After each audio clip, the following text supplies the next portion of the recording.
आज हम लोग खातिर ज्योतिया व्रत के कथा लेके आइल बानी जौन बहुत पुरान कथा हटे। लोग कहेला चिल्होर और सियान के कथा आज लोगन को हम सुनाएम।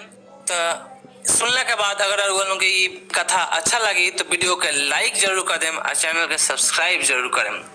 कथा शुरू करने से पहले लोगों को हम कुछ बात बता दी जो लोग के ध्यान रखे के चाहिए। पहला बात कि ज्योतिया कथा रुआ या तो अपना संतान जेकर खातिर करता नहीं ओकरा साथे सुनी या ओकरा के सुनाई साथ में, तो दोनों आदमी बैठ के सुने के चाहिए। ये सब चीज ज्योतिया के लोग खर ज्योतिया भी कहेला। ई नाम पड़ल कहे कि ज्योतिया के दिन लोग खर के भी ना तुरेला। एकरा मतलब कोनो भी एगो चीज के रुआ नहीं के तुरे के, ओकरा चोट नहीं के पहुंचावे के। यही से ई व्रत के नाम खर ज्योतिया पड़ल। ई त्योहार ज्यादातर उत्तर प्रदेश, बिहार और नेपाल में मनावल जाला। तो ई त्योहार जौना भी राज्य में जौना भी देश में लोग रहेला वो लोग मनावेला। वहाँ पर ये त्योहार कहल जाला कि बहुत कठिन बाटे, कहल का जाला बहुत कठिन बाटे, जेमें औरत लोग बिना जल बिना पानी के भूखल रहेला लोग। ई त्योहार अपना भोजपुरी संस्कृति के, अवधी संस्कृति के त्योहार हटे। ज्योतिया व्रत में माई लोग अपना पुत्र के लंबा उम्र खातिर व्रत करेला लो, ई त्योहार करेला लो। गांव में कहल जाला कि जब केहू के बेटा कोनो दुर्घटना से अगर जान बच गई या कोनो बहुत बड़ा दुर्घटना हो गई, ओमे ओकरा कुछ ना भइल या हल्का चोट लाग गई, जान ना गई, बच गई, तो कहल जाला कि जा तहार माई खर ज्योतिया भूखली ए से तहार जान बच गई हटे। अब चलिए हमसे कथा शुरू करता है इंसान। ये कथा बहुत पुरान लोग के, गाँव के लोग, मेहरारू लोग कहेला लो, पंडित जी लोग कहेला लो। ये कथा चील और सियारिन के। जंगल में एगो चील एगो सियारिन रहत रही। दोनों जानी बड़ा अच्छा दोस्त रहे लो। उस जंगल में ये लोग एक साथ रहो लो, कोनो भी खाना ये लोग आओ लो तो अपन एक साथ बांट के खाओ लो। एक दिन वही जंगल से सटल गाँव रहे। वो गाँव में कुछ मेहरारू लोग ज्योतिया के कथा कहते रहे, ज्योतिया भूख रहे लो। तो चिल्हो रोजी गए चील गए रही, तो इनकरा सुनली कि अच्छा यहाँ कथा होता ज्योतिया के।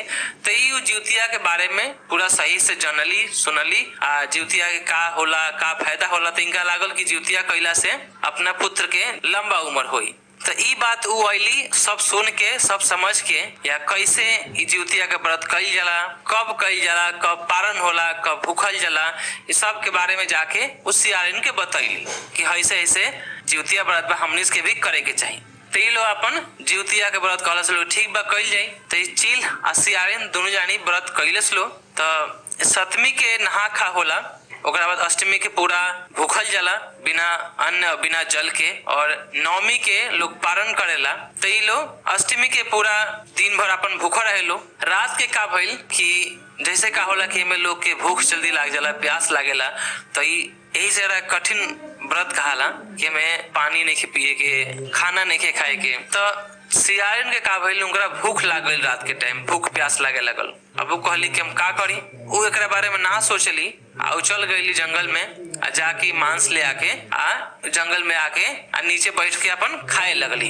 तब तक चील के सुनाई देहल कुछ आवाज कट कट के। तो पूछली कि सियारिन का आवाज आवता, कुछ पटपट कर कर कुछ आवाज आ रहा बटे। तो सियारिन कहली कि कुछ ना, थोड़ा ठंडा लगता तो वह दांत कटकटाता रे। कहली कि ठीक बाटे, ध्यान रखिए एथी के व्रत हटे ज्योतिया के, आ बड़ा कठिन व्रत हटे, एमे कुछ खाए हुए के ना चाहे। तो कहली ना ना हम कुछ नहीं खात। बल्कि ठीक बाटे आ उ अपन एने खा लेली। चिल्होर के पता तो चल गई कि कुछ खैले बाड़ी, कुछ खा तारी।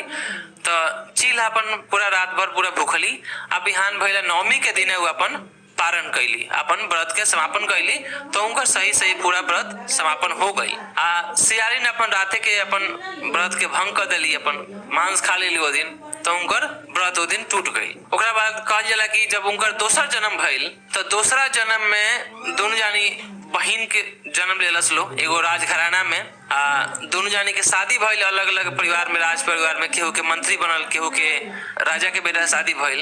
तो एक जानी बहिन जन चील रहली, उनकर जब शादी भइल तो उनकर जन बेटा उटा भइल सन, वो अपन बेटा बेटी और उनकर पूरा स्वस्थ रहसन, हमेशा हट्टा कट्टा, केहू के कुछ ना होको। आ जन सियारिन रहली उनकर जन बेटा होको, वो कुछ दिन रह के 4 साल 5 साल ऐसे कुछ रह के वो लोग उनकर लड़का मर जासन। तो इससे उनकरा मन में ईर्ष्या हो गई कि भाई हमार जो बहन बिया ओकर लड़का हमेशा जिंदा रहता, हमार बहुत जल्दी मर जाता रसन, तो ये हमेशा माने चाहस कि उनका लड़का के मुआ दी, तो हमेशा भेजस, उपाय लगावस मारे खातिर। तो कतनो मारे के प्रयास कैली लेकिन वो जिउतिया के व्रत कैले रहली, तो एक के कारण उनका बेटा के कोनो आँच ना हो, जौना के कहल जाला कि जा तार माई जिउतिया कैले बाड़ी ऐसे तार बेटा बच गईले।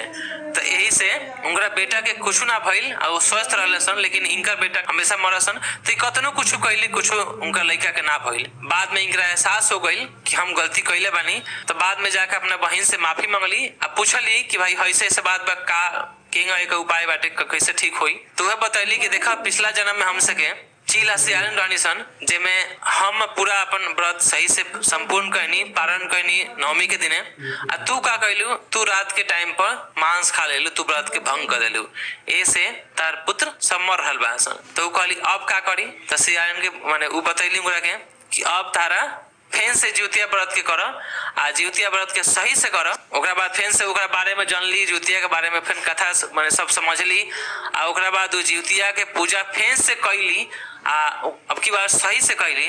ओकरा बाद से उनका जौन भी लड़का हो अब जीवित रहो, हट्टा कट्टा मजबूत रहो, आ कोनो लड़का के कुछ ना हो। तो ई है जिउतिया के व्रत की कथा, जौन लोग वालों के सुने के चाहिए। कहल जाला कि ई कथा जब तक रउआ सुनेम ना तो ई जिउतिया के व्रत पूरा ना होला। तो जिउतिया के व्रत संपूर्ण करे खातिर रउआ लोगों के कथा सुने के चाहिए। ई कथा रउआ सुन लेम लोगिन, तो आशा करते हैं रउआ ई कथा अच्छा लगल हो। अगर अच्छा लगल हो तो वीडियो के जरूर लाइक करें, चैनल के सब्सक्राइब करें, आ कमेंट में जरूर बताएं कि रउआ कैसन लगल हटे, या कोनो भी सुझाव हो तो जरूर देम। धन्यवाद।